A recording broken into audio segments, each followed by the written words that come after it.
بسم اللہ الرحمن الرحیم۔ السلام علیکم ڈیئر اسٹوڈنٹس، امید ہے آپ سب خیریت سے ہوں گے۔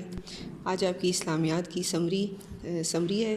چیپٹر جو آج ہم پڑھیں گے وہ ہے سیرت طیبہ۔ سیرت طیبہ کے اندر ہم پڑھیں گے نزول وحی۔ اس چیپٹر میں ہم یہ پڑھیں گے کہ وحی کیا ہے، وحی کا مطلب کیا ہے، نبی صلی اللہ علیہ وسلم کو نبوت کب ملی، اور آپ صلی اللہ علیہ وسلم پر جو پہلی وحی اللہ کی طرف سے نازل ہوئی وہ کس فرشتے کے ذریعے نازل ہوئی، اور اس وحی میں قرآن کی کس سورت کی آیات نازل ہوئی۔ تو چلیے اب ہم اپنا سبق شروع کرتے ہیں۔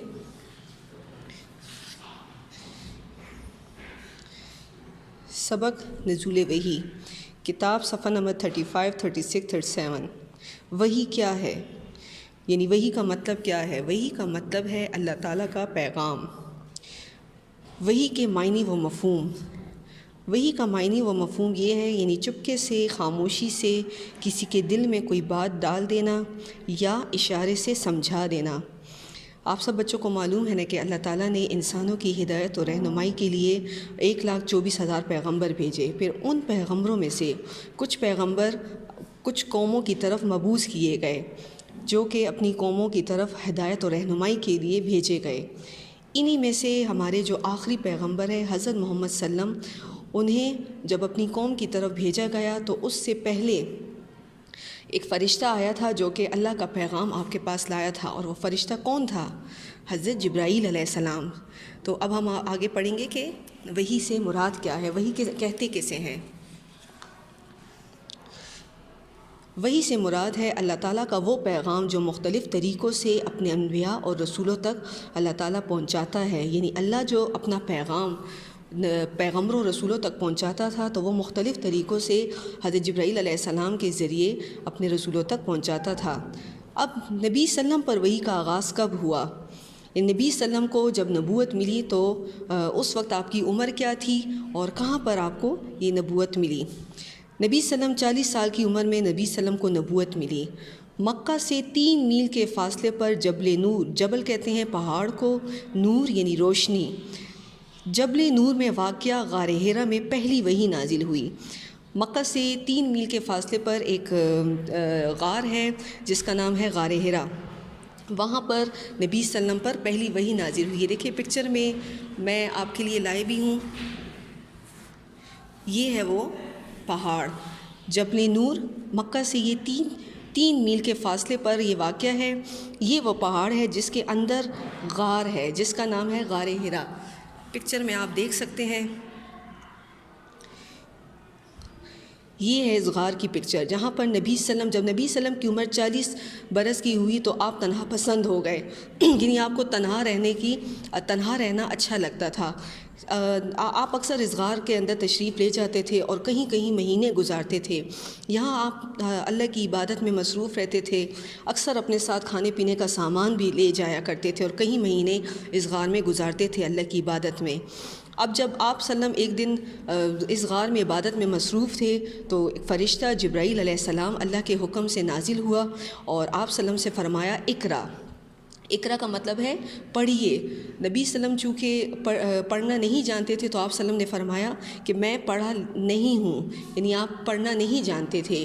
اس کے بعد حضرت جبرائیل علیہ السلام نے دوبارہ آپ سے فرمایا کہ اقرا پڑھیے، یعنی 3 دفعہ حضرت جبرائیل نے آپ سے یہی الفاظ دہرائے، اور اس کے بعد آپ صلی اللہ علیہ وسلم کو سینے سے لگایا، آپ کو اتنا زور سے دبایا، اور اس کے بعد سورہ علق قرآن کی وہ سورت ہے جس کی پہلی 5 آیات نازل ہوئیں۔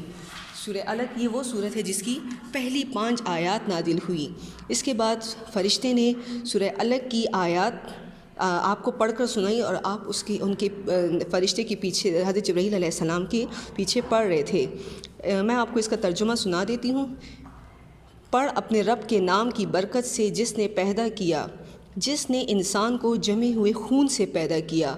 پڑھ کہ تیرا رب بڑا کریم ہے جس نے قلم کے ذریعے سکھایا انسان کو وہ کچھ سکھایا جو وہ نہیں جانتا تھا۔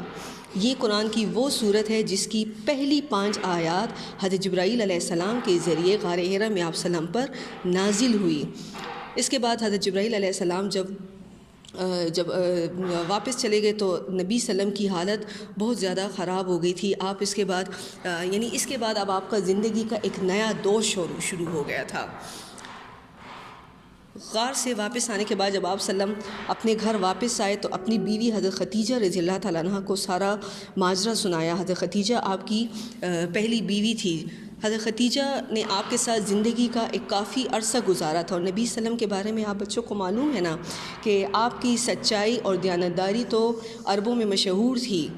تو نبی جب حضرت خدیجہ نے یہ سارا قصہ سنا تو انہوں نے آپ وسلم کو تسلی دیتے ہوئے کہا کہ اللہ آپ وسلم کو کبھی رسوا نہیں فرمائے گا، اللہ آپ کو کبھی اکیلا نہیں چھوڑے گا۔ کیوں؟ کیونکہ آپ وسلم تو لوگوں سے اچھا رویہ رکھتے ہیں، غریبوں کی مدد کرتے ہیں، بیواؤں کا سہارا بنتے ہیں، یتیموں کی کفالت کرتے ہیں، تو اللہ تعالیٰ آپ کو کبھی بھی اکیلا نہیں چھوڑے گا۔ لیکن آپ کو مزید تسلی دینے کے لیے حضرت خدیجہ آپ کو اپنے چچا سعد بھائی، حضرت خدیجہ کے چچا سعد بھائی جن کا نام تھا ورقہ بن نوفل، اس وقت یہ تورات اور انجیل کے عالم تھے یعنی بہت بڑے استاد تھے، لیکن زمانہ جاہلیت میں عیسائی ہو چکے تھے۔ تو حضرت خدیجہ اس کے بعد آپ کو اپنے چچا زاد بھائی ورقہ بن نوفل کے پاس لے گئی، اور ورقہ بن نوفل نے جب آپ کا سارا واقعہ سنا، کون سا واقعہ سنا؟ غار حرا میں جو آپ کے ساتھ پیش آیا تھا، تو ورقہ بن نوفل نے کہا کہ یہ تو وہی فرشتہ ہے جو حضرت موسیٰ علیہ السلام پر اللہ کا پیغام لایا تھا۔ کیونکہ میں نے آپ کو شروع میں بتایا نا کہ حضرت جبرائیل علیہ السلام کا کام جو تھا، ان کے ذمے جو اللہ نے کام لگایا تھا وہ یہی تھا کہ پیغمبروں پر وہی لاتے تھے، اللہ کا پیغام لاتے تھے۔ اور اس کے بعد ورقہ بن نوفل نے کہا کہ کاش میں اس وقت، اب ورقہ بن نوفل کی جو اس وقت عمر تھی وہ بہت عمر رسیدہ ہو چکے تھے، نابینا بھی تھے، تو انہوں نے کہا کہ کاش میں اس وقت طاقتور ہوتا جب آپ کی قوم آپ کو مکہ سے نکال دے گی۔